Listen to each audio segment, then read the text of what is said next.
تصل الثورة السورية بجميع مقوماتها وبجميع ركائزها إلى ما وصلت إليه في هذا اليوم.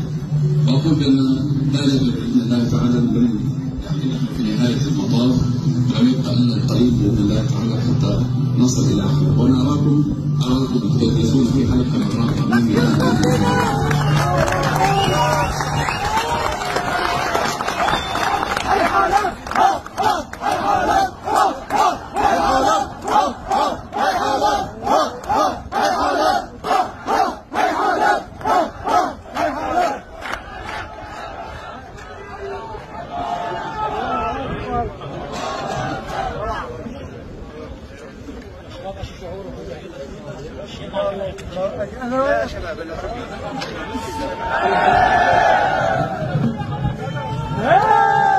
نستمع الآن إلى كلمة الشهداء والجرحى يلقيها على مسامعكم الأستاذة عبير ثالث.